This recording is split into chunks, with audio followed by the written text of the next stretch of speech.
Well, welcome everybody who's watching or still a part of the OIC Youth Webinar series.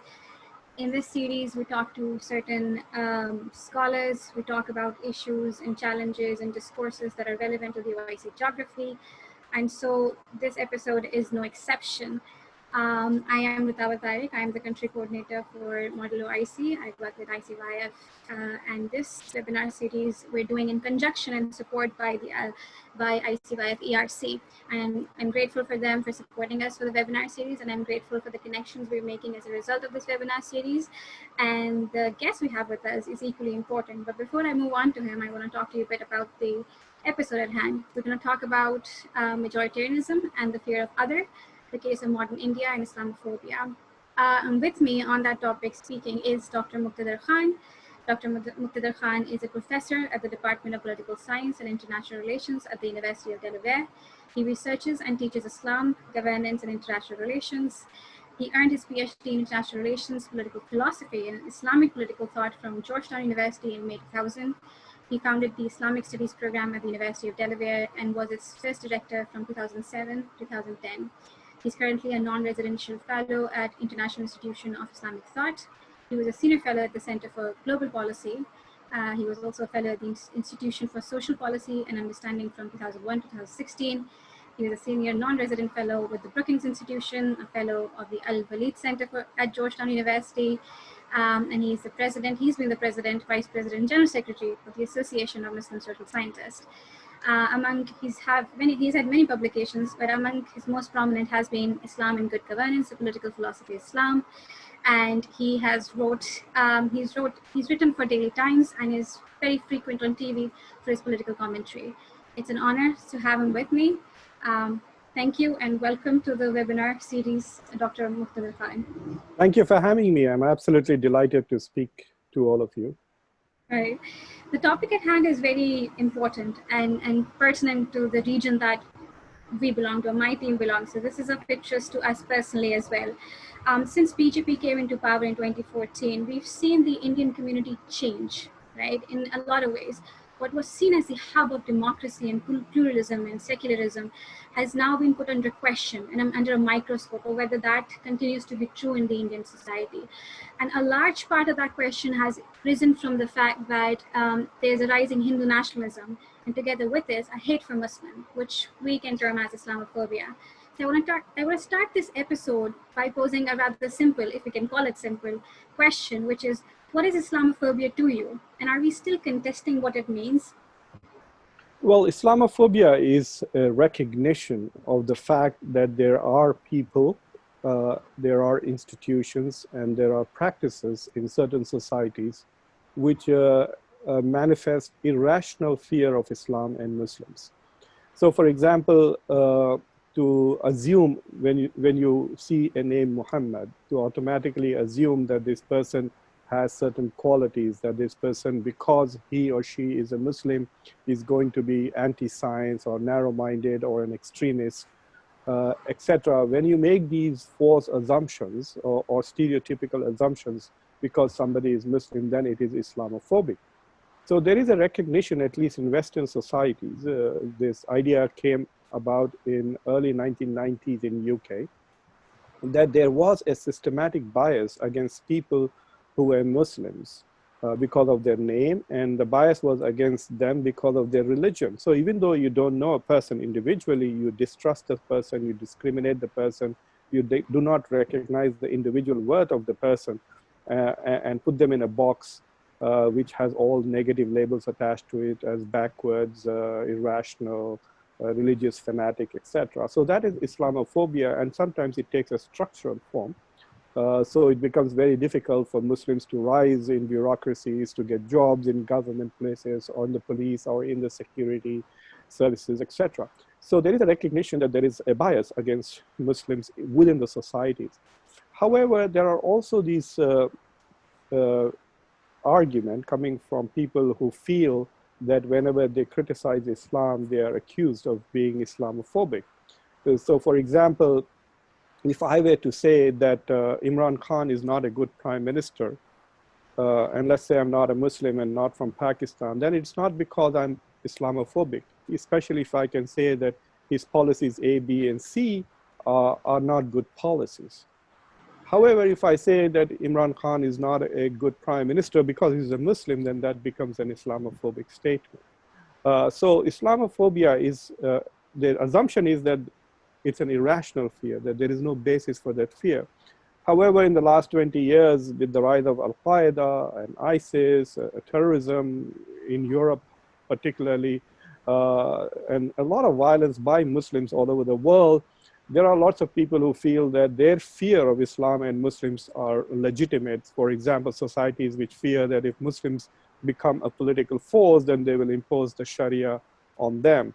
So if you have a country where Muslims are, say, 45%, and if the 55% is paranoid that if Muslims become 51%, they will impose the burqa on everybody, I think that is legitimate. But in a country like the US, where Muslims are barely 1%, there are more than 20 states in America which have passed laws against the so-called Sharia laws.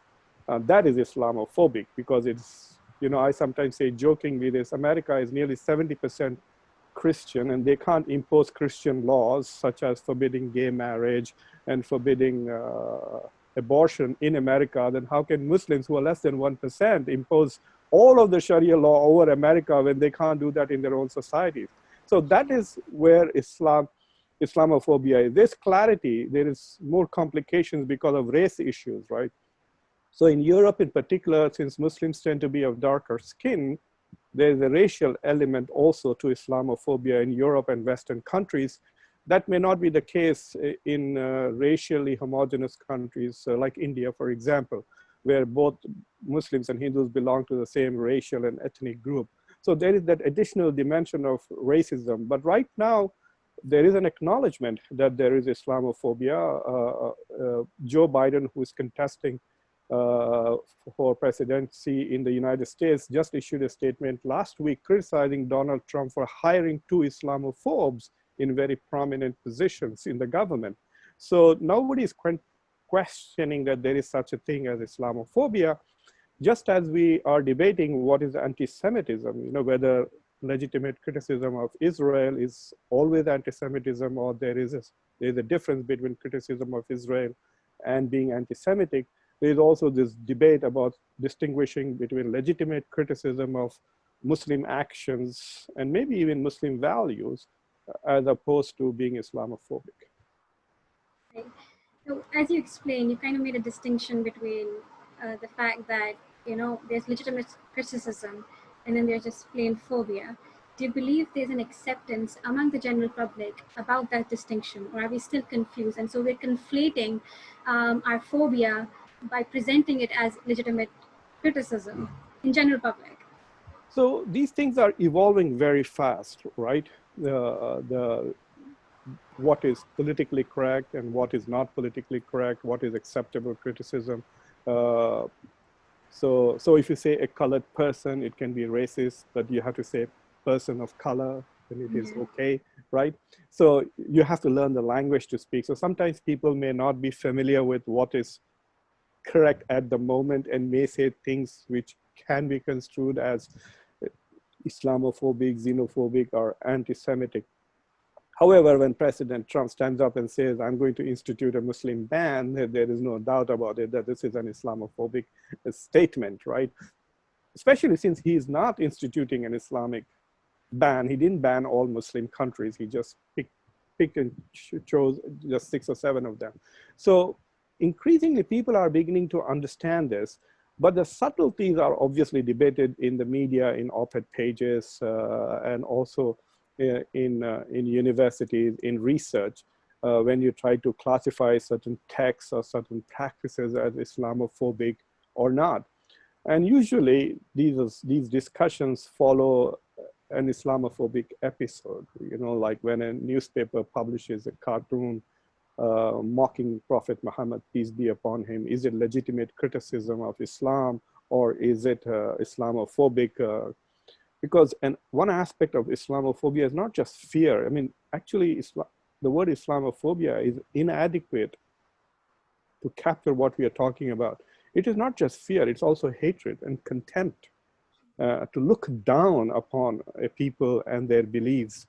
So when they mock certain values of Islam or certain symbols of Islam, does that constitute Islamophobia or not? So when we have these episodes, then we tend to have this discussion.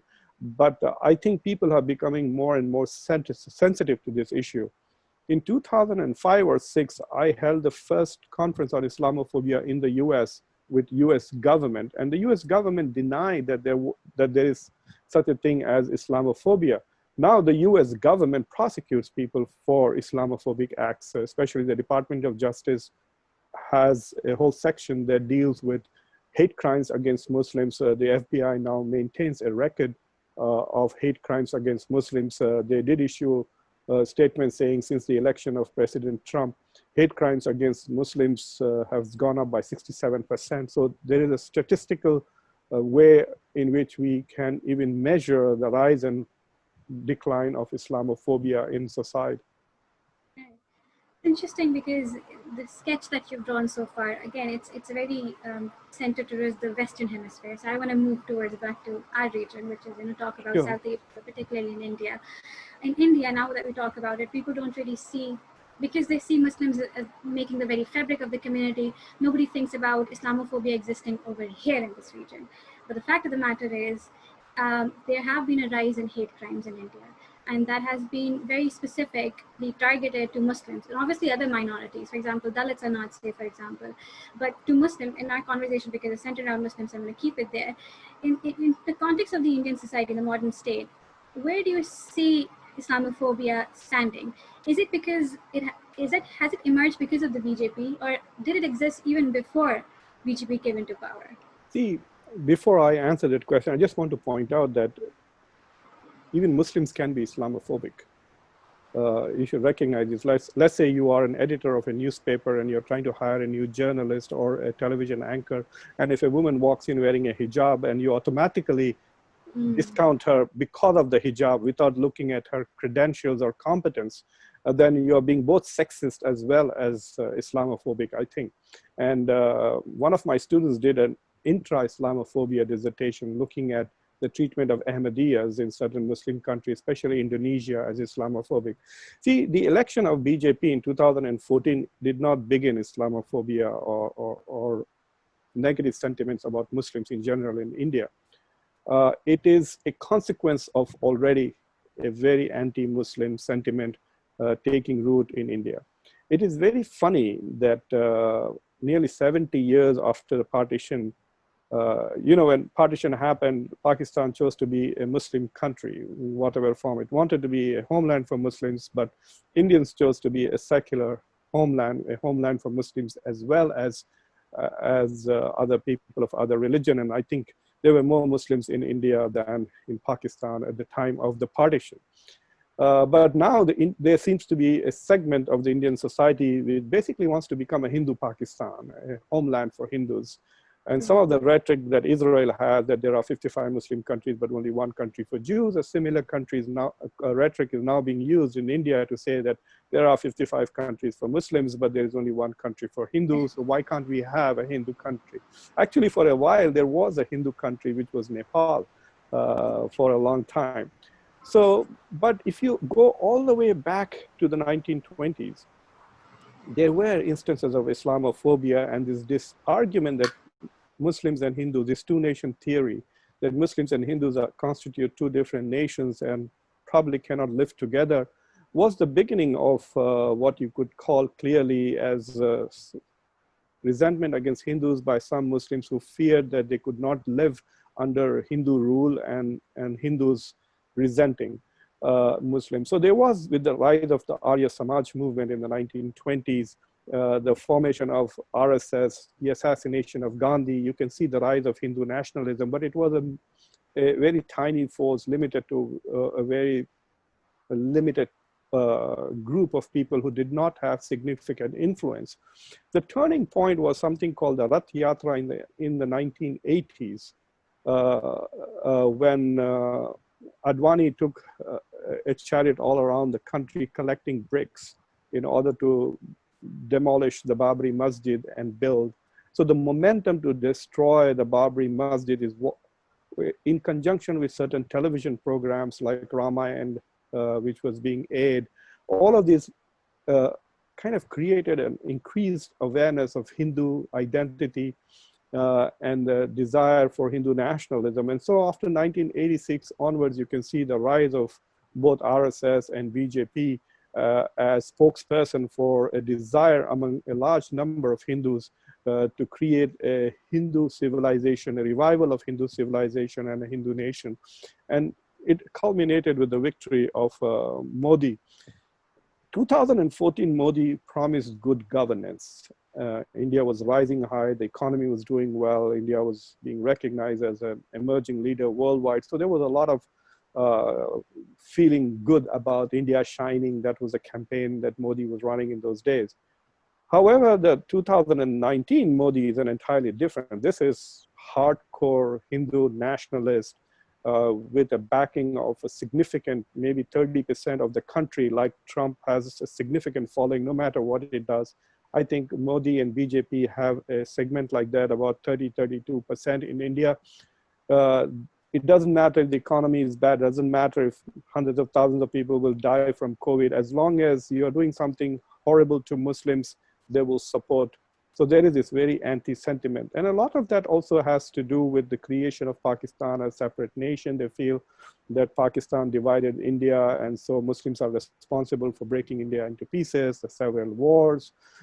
So they have had 3 or 4 key issues, you know.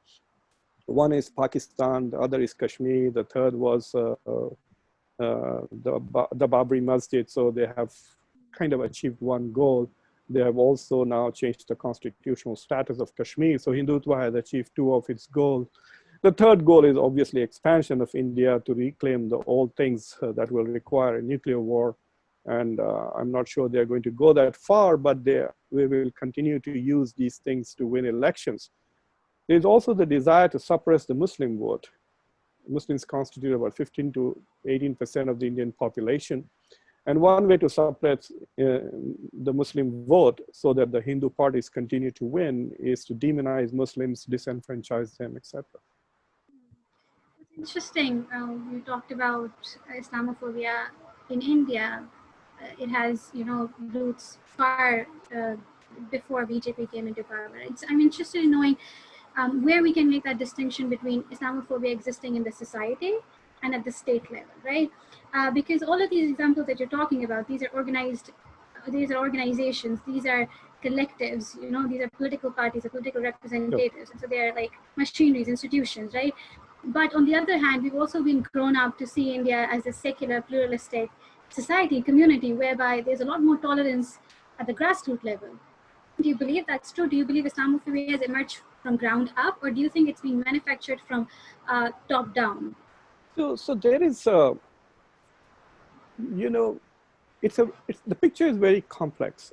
India is at the same time very pluralistic. I sometimes think it is even more pluralistic and religiously tolerant than the US is. And at the same time, there is an intolerance. I remember I was having lunch with a Hindu friend of mine. This is maybe 30, 35 years ago in India.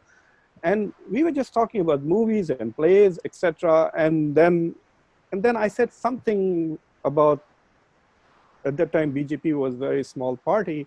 And I said something which kind of touched upon this issue. And she immediately said, "Chhod yaar, agar baat niklegi to Somnath tak jayegi." And I was like, whoa. It still stayed with me 30, 35 years again, because I had never realized, I had got an insight into how somebody can be a very good friend of yours, but also be aware of the fact. And I don't know whether your audience understands what Somnath is. This is about Muslim rulers who invaded India and would constantly rob Hindu temples of all the gold. So she's talking about Muslims as invaders and robbing the wealth of India and looting India and then going back.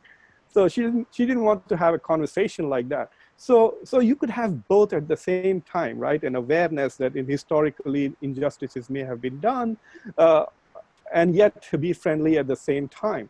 And you must also understand that the struggle in India is not so much between Muslims and Hindus as between 2 visions of India, between 2 Hindu groups, Hindus who are secular and pluralistic and who want a liberal democratic India, and those Hindus who are Hindu nationalists. So the struggle is between Hindus. Muslims are essentially a pawn in this game. So India remains very secular, but still there's a mix. Like, for example, if you look at the Bollywood industry, right, it's dominated by the Khans. So you would think that millions of Muslims, Hindus go and watch these Khans dominate. And if you watch shows where, say, Shah Rukh Khan and Saif Ali Khan are performing, they say salam alaikum to each other, etc. Yet Saif Ali Khan complained that he had trouble buying property in Mumbai. Even though he's Saif Ali Khan, the Nawab's son, he was being discriminated because of his religious identity. So you can have both. So you could have trouble buying an apartment in a building, and then maybe people from that same building will come and be your fans and supporters and will do wonderful things to you. So that is a challenge in India. So you have these multiple levels of pluralism and intolerance coexisting simultaneously. So that's why it is both a democracy and a majoritarian country at the moment. And the fact that the BJP has to struggle so much to achieve what it wants to achieve clearly indicates that this is not a easily done deal. And if you look at recent elections, they have lost. Plus, there's also this one issue you must understand, that in the non-BJP parties, there is a leadership vacuum. Rajiv Gandhi's son, Rahul Gandhi is not a great leader. There is no alternative to Narendra Modi at the moment. Nobody good enough to challenge him, or charismatic enough, or appealing enough. So there is this artificial enhancement of Narendra Modi and BJP's importance because of the lack of leadership and agenda. But increasingly, people are realizing that India's economic growth and its international prestige came under the governments under Manmohan Singh and not under Modi. And in the last 1 year, India has been devastated by international media, the criticism over Kashmir, the criticism over CAA, NRC, and also on the mishandling of COVID has reduced and diminished India internationally. True, true. That's a lot to unpack there, by the way. But it's very interesting how you say that both pluralism and majoritarianism exist together at the moment in India, because it's in a flux, so to say. And I think a good example of that would be citizenship law, CAA and NRC. And the fact that at the same time, the Indian public really did rally. There was a leadership movement, protest all across India. And so on one hand, you have a law that's really subjugating a minority, Muslim, that it's going to skim them out and going to target them. On the other hand, you have a public rising up against it, defending the pluralistic principles on which India stands, right? My concern is, and question is, there are still divisions there, like you said, it's complex. And I want to understand if the BJP party is very actively and efficiently using these divisions to sway the Indian community towards becoming more hateful, maybe, becoming more divisive. And the reason I say it also because it's like you said, you mentioned media. I also see a great use of media, and there are reports of how the Indian government maybe, I don't know if I can say collaborating, but the media is very much pro-government in a lot of fronts, right? Oh, yes. So they're becoming a tool, an extension of that Islamophobia, yes, as well as they do it. And do you think going forward that the weight, the balance will tip in the favor of RSS narrative, which is very anti-Muslim? Or do you say, I mean, I know it's a big question, but do you think that the society may be able to push back on that, and we may see India go back to the roots it is initially known for? See, the thing is, we have to understand that two things or three things can exist simultaneously. For example, Donald Trump is no different from Modi. He doesn't have thugs on the street like Modi has. Modi can create a riot and kill a few thousand people and get away with it. But you can see freedom of speech exist in America. Every night, everybody makes fun of Donald Trump. Just watch all the comics. So you can't say that America doesn't have free speech. Watch CNN, MSNBC. They spend every minute of their day trashing the president of this country. So there is, I mean, Donald Trump proves that there is freedom of speech in this country, yet he has brought America down as a democratic society. He's racist, he's sexist, he's xenophobic and Islamophobic, and so on and so forth. In India, there is less of that much freedom. Like I don't think if I was living in India, I could speak as freely as I'm speaking right now here, because if someone comes out and tries to burn my house down, I call 911, they will come and protect me. In India, the police will join the thugs who will lynch me on the street, and they will kill me, beat me to death, make videos of it and post it on Facebook, and none of them will be held accountable. So that is a plausible scenario, and it keeps happening all the time. In fact, BJP leaders also stand up with cow, vigilantes and people who have lynched Muslims and garland them, and there is no accountability. The recent riots or fights that took place in Delhi, the victims have been arrested, but BJP leaders like Anurag Thakur and others who have incited violence have not been held accountable for. So right now what has happened in India is that there's a lot of money to be made by promoting Modi for the media. So all the private channels generally tend to be pro and sympathetic to BJP and Modi, even though there are some critical channels, like The Wire is very critical, and an FIR was issued against its editor. So there is a lot of intimidation of the media going on. India Today, Rahul is pro Modi, and Rajdeep Desai tends to be critical. So even in certain channels, you can see that there is, but the Hindi media, the vernacular media, has lost its complete independence. And the English media apparently in India doesn't really matter. The main public opinion is shaped by vernacular media, and which is completely Hindutva folded. That's where the culture is being distorted, I think. The other thing with India is that this NRC and the CA are very important for people to understand. They both go hand in hand together. So the NRC was essentially something that was at the beginning of this century, was done to handle a situation in Assam. It was mandated by the Supreme Court. The assumption was that a lot of Muslims from Bangladesh had illegally entered into Assam. And so the idea was to do a kind of a test, a citizenship test, identify all the illegal people and then deal with them. Well, the assumption was that they were all Muslims. And so when they actually did the national registry in Assam, they kind of backfired. About the 1.9 million people who were identified as non-citizens, a majority of them were Hindus and not Muslims. So now BJP kind of got trapped in its own trap. And so they didn't know what to do with this. So if they wanted to expel 2 million people, they would be expelling Hindus. So they came up with this idea of the CAA, the Citizenship Amendment Act, which essentially says that if you are of any religion other than Islam from neighboring countries, and if you are religiously oppressed, then you will get citizenship in India. So the case would be made that of this 1.9 million non-citizens in Assam, the Hindus will get citizenship because they are quote unquote religiously oppressed in neighboring countries, whereas Muslims, of course, they have 55 countries, so they'll become stateless. Either they'll be pushed. I don't know, why would Bangladesh or anybody take these people? Some of them have served in the Indian army. Some of them are relatives of Fakhruddin, the president, the former Muslim president of India. And now Amit Shah, the home minister, is threatening to go national with this idea of, in India, apparently it's very difficult right now to prove citizenship. The joke is that the Indian passport will prove that you're a citizen in every country except India. So India will not take the Indian passport as proof of Indian citizenship. They're asking for more documentation, whereas every other country will take Indian passport as proof of Indian citizenship.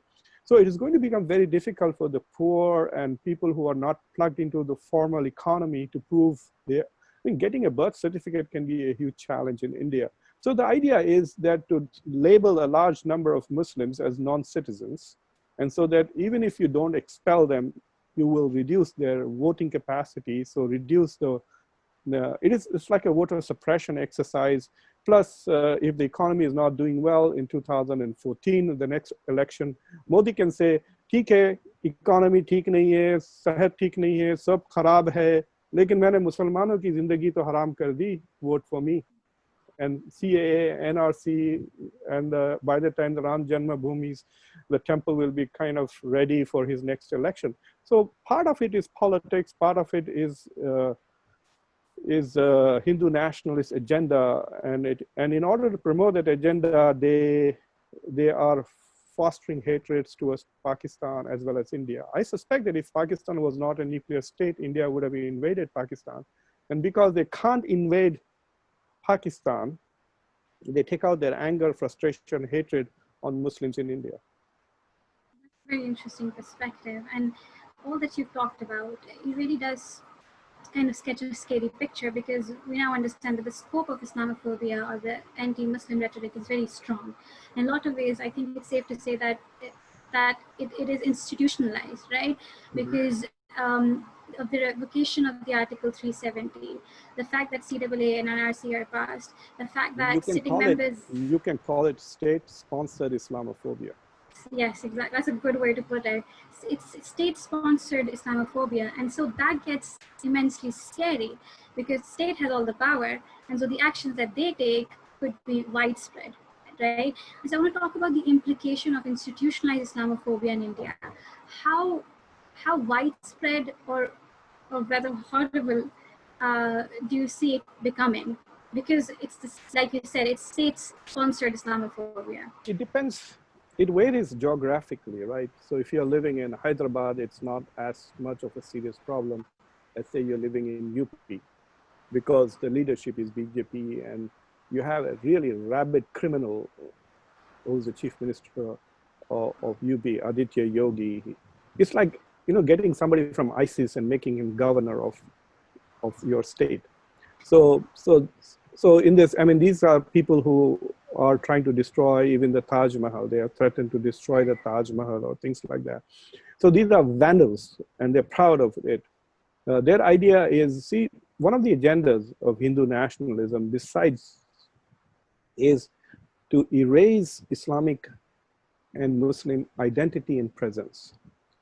So they are doing things like renaming roads, renaming cities, renaming institutions, and those which cannot be renamed to destroy them, cut funding, and so on and so forth. So there's no funding to clean the Taj, etc. When Trump comes, they of course take him to the Taj Mahal. They don't take him anywhere else.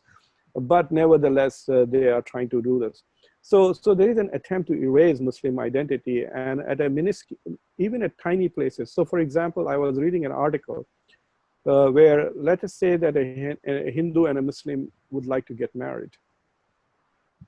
Of course, if it's a Muslim girl, you already have problems from your mullahs who are just as nuts and crazy, stupid as anywhere else mullahs are. But once they go to the court, in northern part of India, the courts, you have to register for a month now.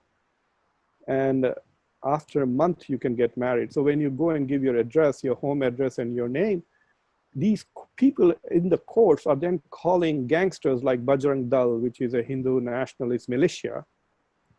And those people then go and beat up people. And they're very proud of it. They give interviews about this to Western media, saying, oh, then I will take my gang and we will go and beat them up. So there are these things going on. There are accusations. If you simply accuse somebody of having a burger, all these Hindu nationalists, when they come to America, they have burgers here. They eat cows and so on and so forth. They have no problem with it. We actually eat cows. In India, they eat buffaloes and call it beef. But here they do all of that, but they go there and start killing people on accusations that they have beef biryani or something like that. So at any moment, something like this can happen, and you can't trust the police. That's the biggest problem. You cannot trust the police because the police will collaborate with them. You can't file cases because now, if you look at the Supreme Court's decision on the Babri Masjid case, it is very clearly, they said we are not making the decision based on facts, we're making the decision based on people's faith. You know, it's like an Islamic court giving a judgment based upon jinns or something like that, you know. So without any factual empirical evidence on hypothetical situations. So for Muslims particularly, there is this, you can't trust the government anymore. They are not out there to protect you. In fact, in some cases, the government protects those who do harm to you. So like there are articles now that show that in Delhi, the police, rather than going and arresting those who have committed violence, are now arresting those who are victims of the violence so that there are no legal cases filed against those who have done criminal justice. So it becomes terrible. You know, I remember having a discussion with a Hindu nationalist here in the US, and I casually asked the person, he had 3 daughters who are doing phenomenally well. I said, "Mashallah, you have 3 wonderful daughters." And suppose, imagine this guy from India who comes to America and he says, "Hello, I'm an IT engineer. I would like to marry your daughter. And by the way, in 2000, I killed 5 Muslims. In fact, I burned them alive. Would you consider him as a great person and give your daughter to him in marriage? Or would you think, oh my God, ye to zalim hai. This is a murderer." You know, would somebody who comes out and says, "I did this," or someone who says, "Well, I was a police officer. I let murderers and rapists go away. I protected them." Would you consider that person as a great Indian? Great. He was very upset with me and he said, "No, there's no such person in India currently." So Gujarat didn't happen. So there is a lot of these myths of nationalism going on. And then on top of that, occasionally Muslims do really stupid things, like what the Tablighi Jamaat did was utterly stupid. This was on the 19th, 20, 21st of March. I remember I went on the 14th of March and brought my son back. Everything here was shut. I was supposed to leave on the 25th of March to go on a tour of Central Asia. It took me 2 years to raise the money and the grants. All of that was canceled. So by 17th, 18th of March, everything was travel. But the Tablighi Jamaat was bringing in people from foreign countries into India. Yes, Indian government was also terrible. They should have checked those people at the airport. But Muslims are supposed to be the great guys, right? We have the God's direct connection. Our holy book is the only true book. Our prophet is the only true prophet. Our knowledge is the only true wisdom. So where was the Muslim hikmah and knowledge and justice? And plus, on top of that, you know that the government and people in India are waiting for opportunities to demonize Islam. They go and do something so profoundly stupid. I cannot tell you how, especially after, if you go and read stories about Singapore and Malaysia, the previous Tablighi Jamaat event had already been flagged as a spreader of COVID. But Tablighi Jamaat allowed it, and now even here we are struggling with a professor from University of Pennsylvania who's tweeting that Islam's only contribution to India is COVID. So that's how demonization takes place, you know. So it is not fully baseless. This Tablighi Jamaat did do stupid things. Yes, Hindus were also having religious institutions, events, but there were no foreigners coming there from countries which were already, you know, suffering from COVID. So yes, Muslims occasionally do foolish things, but the demonization, the oppression, the marginalization is terrible. There was a Sachar Commission report conducted, and it documents that today in India, the community which is the most backward is Muslims. Especially in certain parts of the country, especially in northern parts, Muslims are economically, socially, educationally behind even the backward classes who have enjoyed affirmative action for more than 50, 60 years. So Muslims, it's like a third world within a third world, you know? And so increasingly, because they are backward, less educated, less mainstream, less plugged into media, into government, etc., they are defenseless in that society. So if you are a rich and thriving minority, then you can fight majoritarian oppression. But because you are a weak and impoverished and marginalized minority, you are unable. It's like you are getting beaten up by a mob and your hands are tied behind your back.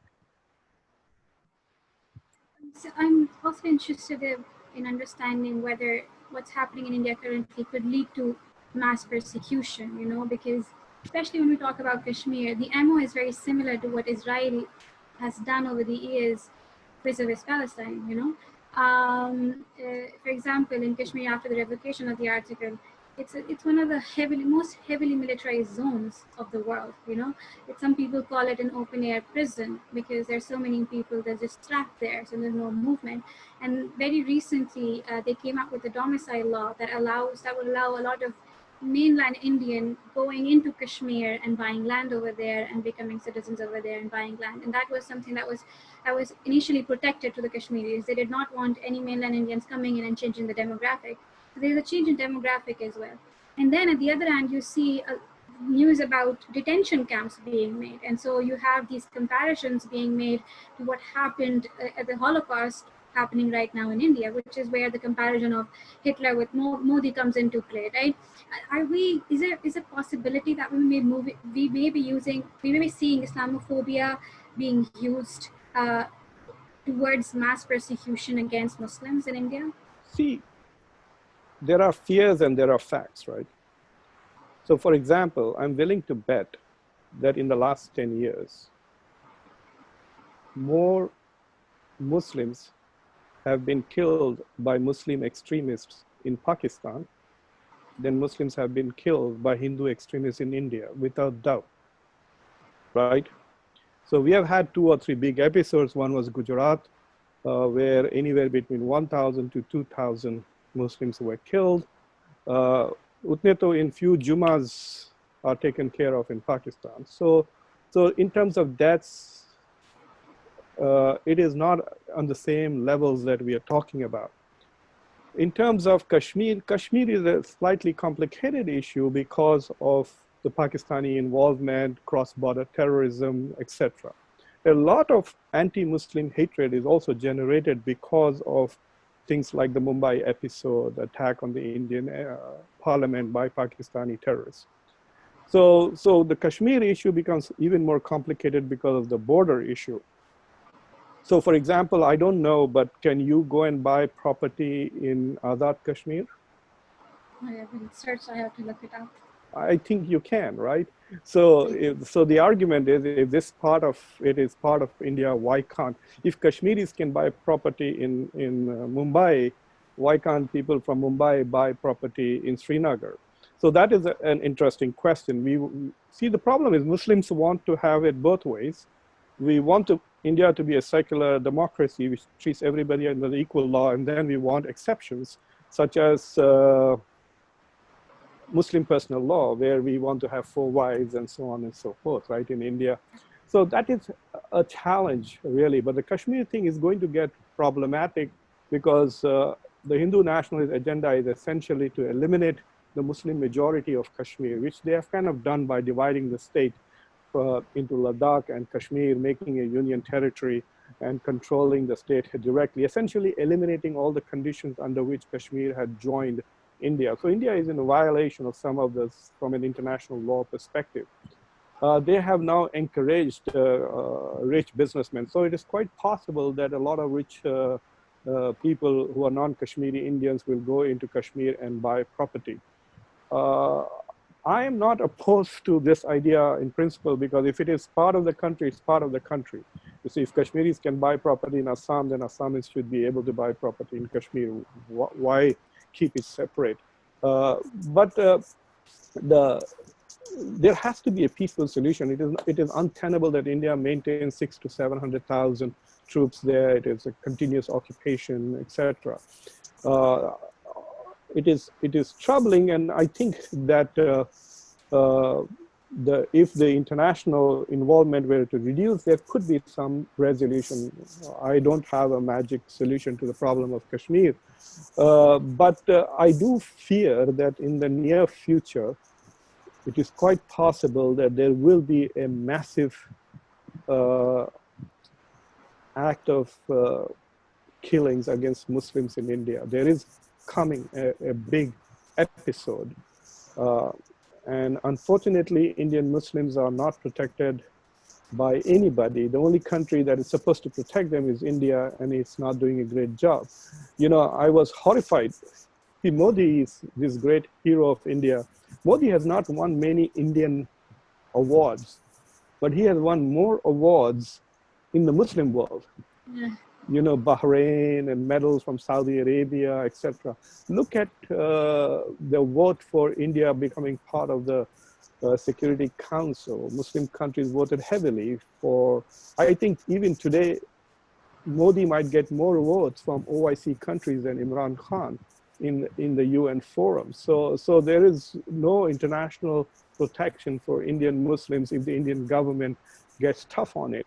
That is where the role of individual Muslims, not countries. I really don't trust Muslim countries. If they don't do anything bad to their own people, I'll be happy. Forget about them protecting anybody else, you know.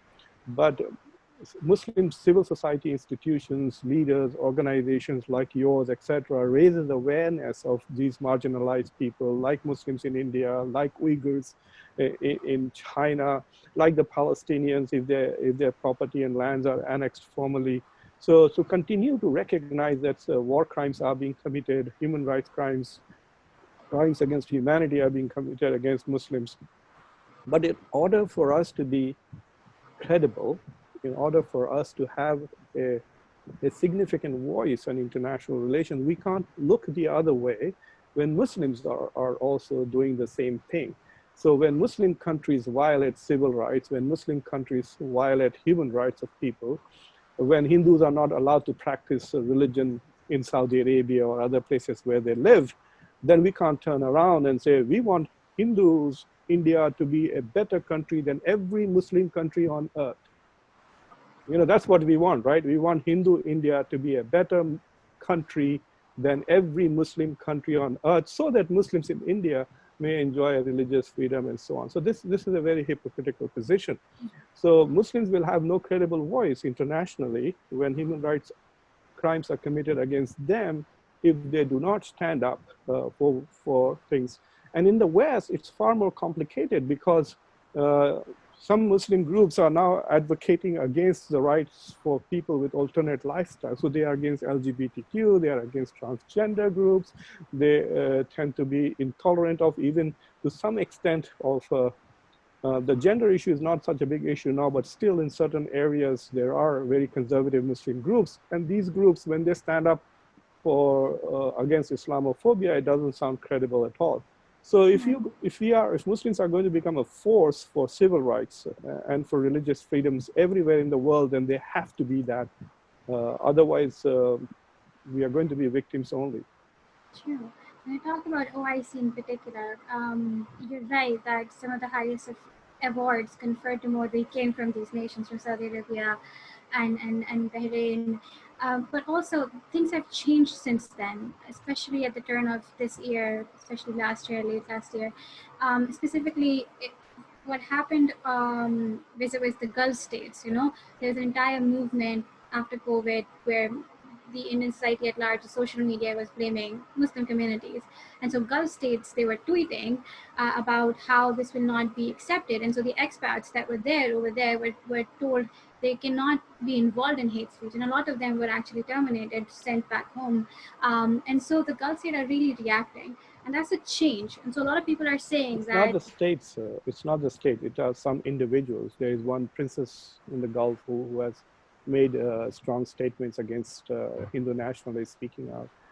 Al-Maina, for example, he's a Saudi journalist who speaks Urdu fluently, interestingly. He has written in Indian media as well as that. So yes, there are civil society institutions, but the governments are not taking any steps towards any. See, India is not going, Hindu nationalists in power in India have become very arrogant. When the foreign minister of India was here, he refused to meet a senator from the US, from Seattle, from Washington State, who was critical of what was going on with regards to NRC and CA. He was so arrogant, he didn't want to meet with her, right? I don't know what he thinks he is. You know, he's like some major global power or something like that. But that is something that has to be challenged. You know, so if Hindu nationalism and Hindu, see, you have to be very careful because the same discussions that we had about Islamophobia, we need to have about Hindu revival. We can't be critical of Hindus being proud of being Hindus, okay, right? So that is not the problem. But if Hindu nationalism is defined as a way of reviving Hindu culture, Hindu values, Hindu traditions and being proud of being Hindu, and even associating the past and present and future of India with Hindu culture, Hindu values, Hindu religion. It's all great, fine. But if Hindu nationalism is depicted as anti-Muslim and Hindu success is equated as failure of Islam and Muslims, then we have a problem, right? Then there will be civil rights violations, etc. So we have to be very careful, especially in the West. We have this huge situation where Hindu nationalists are your partners in Black Lives Matter, for example, in fighting racism, but they're also supporting Modi more out of a nationalistic sentiment rather than Hindu nationalistic. So we have to be very careful, and it'll have to be the campaigns and the activism have to be done, but there has to be an international pushback against policies which are undemocratic and clearly a violation of civil rights, like the CAA and NRC. And there are many more other smaller level institutional practices in India which target and discriminate against Muslims. I wrote an article saying all the countries in the world where Muslims are minorities are struggling to assimilate Muslims.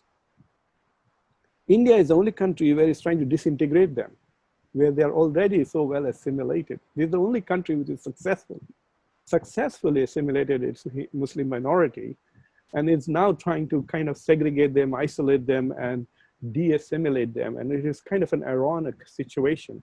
So I think that is something that and this is not just a Muslim problem. This is a problem for everybody, because democracy is receding everywhere. Since 2006, we have seen a reduction in the number of democracies in the world, and qualitatively even democracies have suffered. If you look at the United States, supposedly the leader of the free world, the US is also not classified as a full democracy now by the Freedom Index, right? The democracy index now lists the US as a struggling democracy on the same category as India is at the moment. So there is a democratic recession taking place, and there is a disenchantment with democracy, rise of populism and populist leaders. And I think with the growth and rise of China, the Chinese model of authoritarianism with economic success may seem more appealing than the democratic model, and then we are all in trouble. Yeah. It's interesting though. What I wanted to ask was, is it going to have implications on India's foreign policy approach? You know, because in one of your lectures, you said that the United States and the relationship between Trump and Modi is very unique. And so you also talked about how Islamophobia, or the discourse around Islamophobia, is being exported from the United States to India. On that one hand, you see a deeper ideological connection being made vis-a-vis US and India.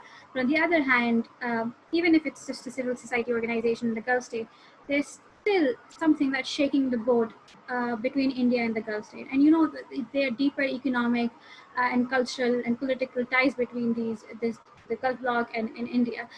So is this hate against Muslim really changing the foreign policy discourse or approach of India? See, India is being more aggressive in the foreign policy, undoubtedly. Look at the way it's trying to deal with China, okay, with economic sanctions on China. It's going to hurt India also. You know, we have a phrase in Urdu which says, "Tarbuz churi pe gire ya churi tarbuz pe karta to tarbuzi hai," right? So India needs to recognize that in a struggle with China, whether it's economic or military, India is not going to win that war. But the Hindu nationalists, they have to be tough, because this is a challenge, right? It's a macho ideology, and its macho-ness has been really tested by the Chinese. And if India kind of doesn't stand up to China, then it will be seen as a weakness by Modi and weakness by Hindu nationalists. However, if you notice that it was just a few months ago that the Saudi prince went to India and invested billions of dollars after all of this happened, after Kashmir happened, right? So if India is not going to pay any price, there have been no reduction in trade between the Gulf countries and India. There has been no significant, like for example, refusing Indians to work in the Gulf if India does not change its policies. So there is no sanctions or any kind of intimidation. These countries are too tiny. You know, there are Indians who literally run Dubai. There are more Indians who are richer than the locals. So Dubai is more of an Indian city than an Arab city. So the money is controlled by Indians more than that. So I don't think they have much leverage around there. They can make a few noises, send out a few tweets, but I want to see policies and statements and voting patterns in the United Nations and stuff like that. None of that has changed. So there is no fear. In fact, Joe Biden in his campaign has issued a much stronger statement on Kashmir than any of the Muslim leaders themselves have done in the past few months. So if India doesn't see any international pushback, which is significant, right? Especially in areas which India cares about, education, knowledge, science, technology, and wealth, investments, etc. If that is not heard, then they will continue to go the way they do. So what if they have a bad reputation? China has a bad reputation, but nobody stops trading with China, right? China continues to make money and grow. So they'll say, fine, being a good guy last 20 years didn't help us as much. So if being a bad guy is not going to affect us from doing business with the world, we will continue to push our Hindu nationalist agenda at home and increase India's influence worldwide. That will be a question for India, because if US and China get into a Cold War-like situation where it's appearing that it will, then a lot of sins that India will commit will be overlooked if it partners with the US. And then I think that will be the worst case scenario for Muslims in India as well as for Kashmiris, we tolerated a lot of human rights violations by authoritarian rulers in Latin America and in the Middle East because they were allied with us in the Cold War against the Soviet Union. We'll have a similar situation with India in this Cold War-like situation with China. I think in terms of the OIC, I know that they've been working. I know that, for example, in terms of Islamophobia, they have this OIC Islamophobia Observatory. They've been operating since 2007, 2008. They recently published their 12th report. So every year they publish a report. And it was interesting to see that the first report that came in 2007-8, it only was 60 pages long, and there was no mention of India. There was no mention of India even in the 11th report, the one before the current one. But the 12th OIC Islamophobia Observatory report has its own chapter for India, and it's 160 pages long. Really goes to show how Islamophobia has grown, or our study of Islamophobia has grown. But in a lot of ways, OIC is still very reserved to statements or conferences. That's a lot of collective action is still missing. So my question would really be to you on 3 tiers, right? Going forward, A, what can Muslims collectively do, right, to counter this? 2, what can OIC countries do to counter this issue? And 3, what can the world do better to counter this issue? See, there are more powerful instruments than the OIC's Islamophobia report, like the United States Commission on International Religious Freedom. So the US Commission has just published its report on religious freedom, and in it, it has identified India as a country of particular concern for the first time. And it has documented the atrocities and the terrible condition of Muslims and other minorities in India. So India has now earned itself, a bad name, and is being recognized by a regime which is very sympathetic to India. I'm not very optimistic about OIC. I'm sorry, I mean, you guys are connected with OIC. I see OIC as a travel agency rather than it's not NATO, it's not UN, okay? It's just, OIC becomes important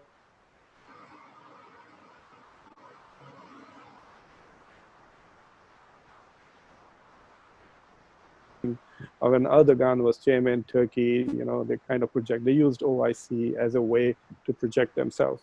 OIC was like a Saudi initiative against the Egyptian initiative of the Arab League. And so this is more of an internal Muslim issue than internationally. I can't think of a single case in the last 20, 30 years where OIC as a united entity has played a positive role. Look, where is OIC on Gaza and West Bank? Where is OIC on annexation issue? Nothing, right? Israeli diplomacy has succeeded in dividing the Muslim world far more significantly, so that you have basically Saudi Arabia and the Gulf aligned against Qatar, and UAE, Saudi Arabia versus Qatar and Turkey. And even that attempt, I don't know whether you remember the attempt by Erdogan, Mahathir, and Imran Khan to have a forum. Imran Khan did not show up for that event in Malaysia, and it was quite embarrassing for Mahathir, and to try to explain why Imran Khan suddenly disappeared, even though he was one of the three major voices of this so-called alliance, right? And nothing else has happened since then. So I have no hope from OIC as an international organization. What is important is we need to have civil society organizations from Muslim countries in partnership with non-Muslim groups, in partnership with Indian civil society organizations. I think Indian Hindu civil society organizations in India are doing far more to protect Muslims and their rights in India than any other international or transnational organization. So we empower them. So for example, when an FIR is issued against the editor of The Wire, then we make a lot of noise here in the US and other parts of the country, and there has to be a pushback. So Muslims are global. I mean, there are more Muslims in Michigan than some Muslim countries, really. Actually, there are more Muslims in the US than there are Muslims in some of the Muslim countries. There are countries in Europe where Muslim populations are significant, they are rich, they are influential, and they can invest in promotion. But the problem, like I always say, is you can't be pick and choosy. Human rights becomes an issue only when Kashmir is involved. And when we talk about Uyghurs, you say, what Uyghurs? Like, we never heard about it. I don't know. Then nobody cares really for that kind of issue. So that is an important point that we have to understand. If you really value human rights, then you will fight for it every time you see a violation of the human rights situation. So that is an important thing. And you also have to fight it at home. Like, for example, if the human rights situation, if African Americans are not treated well in my own hometown right here, then my fighting for the civil rights of Indian Muslims is kind of shallow, right? So I have to be here in the protest as well as there and standing up for it.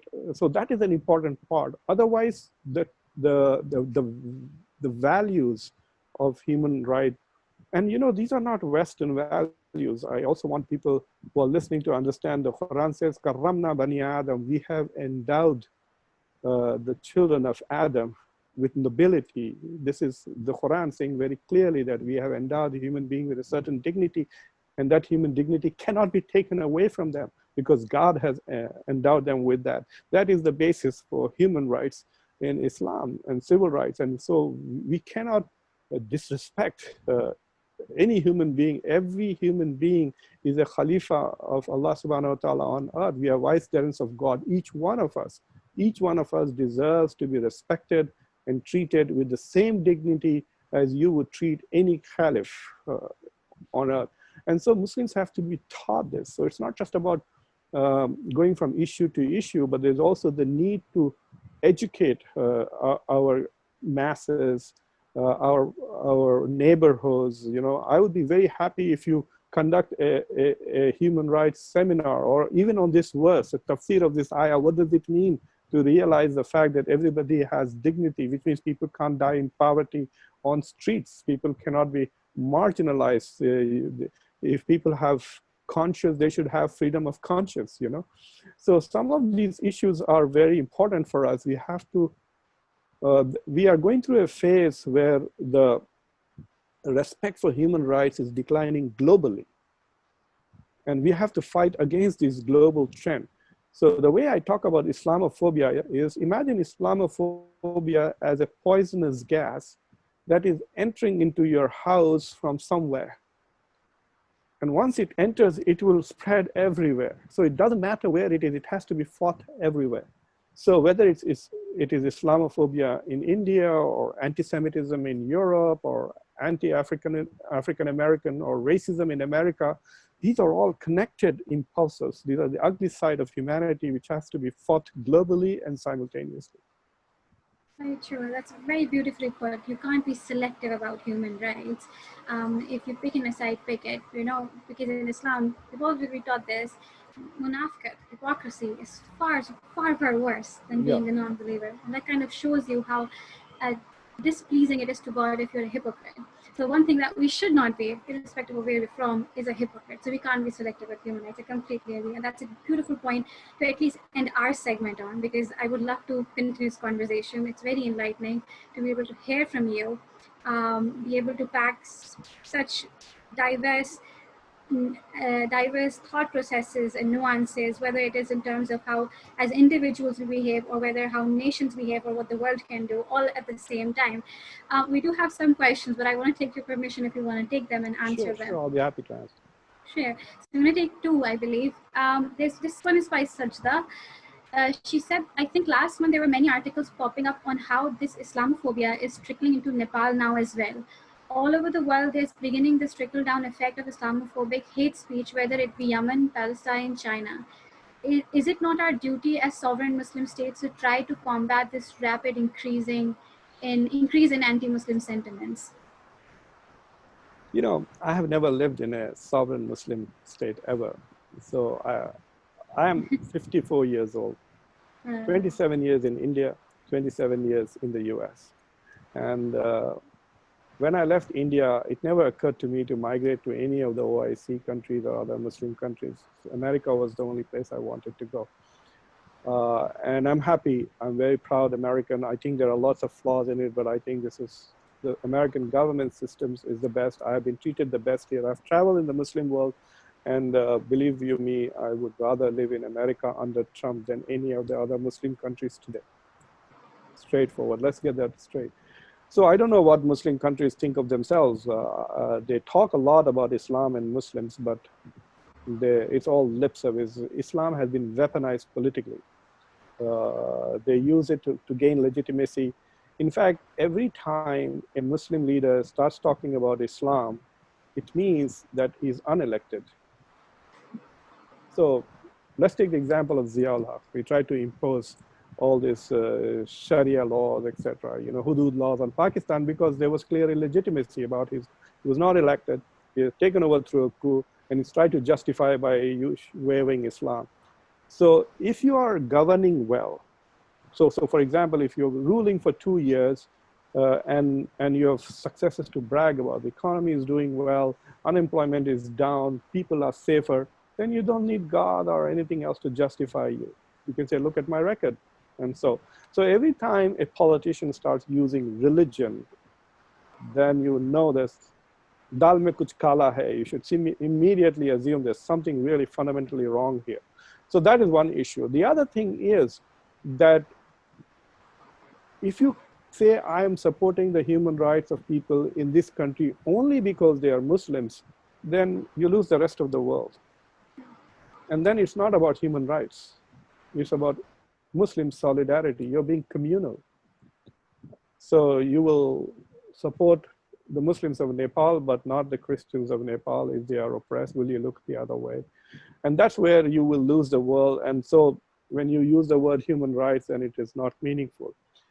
So that is something that we need to really fix, this whole idea. And we're not doing anything great about human rights. And you can look at some of the tough cases of human rights violation. Muslims' human rights are violated in Muslim countries. You think the Muslims of Saudi Arabia have human rights protected? No. So the Saudis are not protecting their own citizens' human rights. How can we expect them to support Nepalese or Palestinians or anybody else? Look at Egypt. It's an extremely oppressive country today, and it is tough to look at any Muslim country. The Muslim country, which is, I think, ranked the highest on human rights and democracy are, I think, Bosnia, to some extent, Albania, Morocco, Tunisia, partly. But most of the Muslim countries have a terrible record of human rights violations against their own citizens. So I'm not sure about government policies. What I do believe is that in every Muslim country, there are lots of Muslim intellectuals, scholars, students, civil rights organizations who can do this job, right? So for example, if you come and ask me, Professor Khan, can you come and speak at a protest that I'm organizing? I will stand up with you there, right? And so we together become force. You bring your friends, I'll bring my students, and that's an international community there. And I think that will have a lot of importance for us to do that. But expecting Muslim countries to go and do these things, countries have their own national interests, they have investments, they have trade relations. So this whole idea that we are dependent on China and India for various things, labor, etc., countries will simply back off. But civil society organizations are not. And so I think the focus should be on mobilizing, creating a stronger and stronger civil society. And I can tell you this much. If you have a strong civil society, even if your agenda is international, you will see a side effect of improvement of human rights conditions in your own country. And I think that is something that young Muslims should focus on, are building alliances globally and building institutions locally that will protect the civil rights of their own and others. That's a good question. The other one is by Mariam. She says, psychologically speaking, ideologies like nationalism brew in a lot of hatred and a sense of division amongst people. Can it be said that the approach in the subcontinent has always made us more divided than united? Can we say ideologies like nationalism or how it affects the majority can be defected? See, Mariam, every identity has two aspects to it. One is that you draw a boundary and identify who is inside and who is outside, us versus them. And the second part is you color the inside.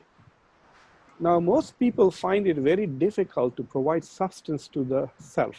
So they paint the other in a negative sense. So for example, this whole discussion of Orientalism. Orientalism came up with an imaginary Islam that was inferior, that was very religious, superstitious, anti-science, anti-democracy, anti-peace. And the West said, and we are the opposite of Islam. Even though the West was a colonial power, practicing slavery, occupation, dropping nuclear weapons on other people, etc., the West was supposedly opposite all of these things, right? So what happens with nationalism is you can have a nationalism which identifies positive traits. So for example, I remember saying after 9/11 that if America is a metaphor for freedom, democracy, and respect for human rights, then even though I was born in India, I am a born American. However, if you define American nationalism as a white Christian, civilization whose job is to make Jesus Christ the king of the universe, then I don't know who I am, right? So that's the whole thing. It depends on how you define nationalism. So if you define India as a civilization that embraces pluralism, a civilization that accommodates people of different faiths, Hindus have more than 1 crore gods. So you can add a lot to the list. What's wrong with it? So they can be religiously pluralistic. In fact, there is a religious sentiment in Hinduism saying all religions lead to the same end. So I forget the Sanskrit word, sarvadharm, something like that. So they have those values of tolerance, of pluralism, of acceptance, of embracing. And if they project that as a national agenda, if Pakistan were to project its national identity as a country that believes in religious freedom, that's why Pakistan was created, right? So Muslims can be free to practice their faith. So if they were to advocate religious freedom, which means the first thing would be that you would be free to not be a Muslim. So apostasy should not be punished by anything at all. So if you're free not to be a Muslim, then when you are a Muslim, then it is truly meaningful. So they can define their nationalistic sentiments positively, drive you, and say, we are Indians, we work hard. And you could say we are Pakistanis, we work harder. So work hard and prove to it. But this idea that we are Indians, so we hate Pakistan, and Pakistanis say we are Pakistanis, so we hate Hindus, that is a surefire way of destroying everybody, So if we need leaders and we need intellectuals who can provide a positive content to religious identity, which mobilizes the society in a positive direction. And unfortunately, with the rise of authoritarian leaders who are divisive, who are exploiting divisions in society to win elections, um, is the reason why we are seeing what we are seeing right now. Oh, it's all about changing your lens, and then everything that you've seen previously, your perspective will automatically change. It's all about widening your mindset and how you see the world. With that, I would like to wrap the session up because we're already over time. I would like to thank you for the time you've given me and the team, and to everybody who's listening. There's somebody in the comment section saying your bookshelf looks stunning. So I just want to pass that compliment to you. And talking about books, you have authored a book, Islam and Good Governance, a political philosophy of This one, yeah. Yes, and I'm going to certainly read it. And from what I've heard from you, it is worth reading as well for other students who might be interested in tuning in right now. So I encourage everybody to have a look at the books he's authored, particularly Islam and Good Governance, and learn something. And maybe sometime in the near future, we can sit again, maybe talk about your book and other issues that you brought as a result of this conversation with you. I think Rutaba, I need 30 seconds for a commercial. Of course, of course. So I am a professor at the University of Delaware, and we have a PhD program, which is excellent. We have professors who do South Asia, East Asia. We study comparative politics, IR. So if anybody is interested in pursuing a PhD in international relations, please feel free to get in touch with me. I have students from Bangladesh, from Turkey, and other parts of the Middle East and India and other countries also who study. We offer programs in American government, comparative international relations, political philosophy. So we are always on the lookout for talented students who want to pursue a career in academia or policy, but would like to do a PhD. So if you're interested in pursuing a PhD at the University of Delaware, do get in touch with me. Definitely. Maybe we can do a separate session on that and talk about the PhD program over there with you. Thank you for that gentle reminder.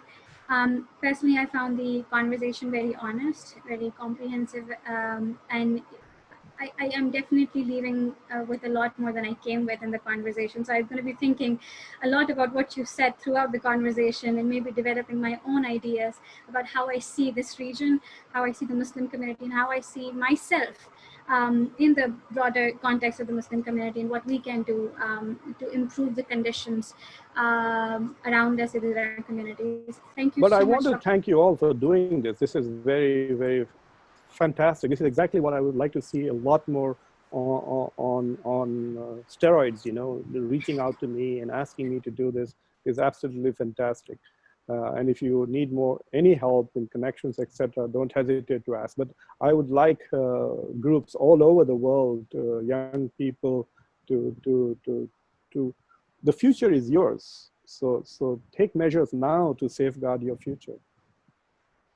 I agree. I always say that the present is ours, and when we have to ensure that we are leaders of today, because there's nobody else who's going to stand on our behalf. Sure. We need discourses to be generated from ourselves. These are problems that we understand that we are at the end of receiving and also creating, unfortunately.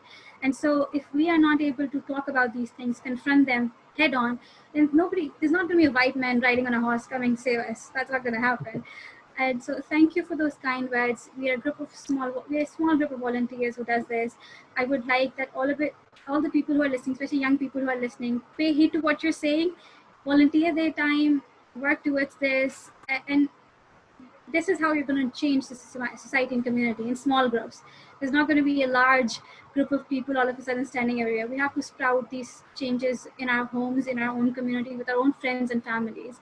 And so I will take you up on that offer that you've given us to help us in our future programs and events as well. I don't know if we will be able to put ourselves on steroids, but I'll definitely try that we do more of this, and we connect to more people like yourself, so that we can create a strong, healthy community of scholars, young scholars, junior scholars, senior scholars, and yeah, just improve the conversation that we have within our community as well. And on that note, unless you have anything else to add, I would like to thank you once again on my behalf and on behalf of my team. And I hope you are safe and your family is safe given the pandemic, and that we get to do this again with you someday. Thank you very much. Thank you. All the best Thank to you. all of you. Thank you.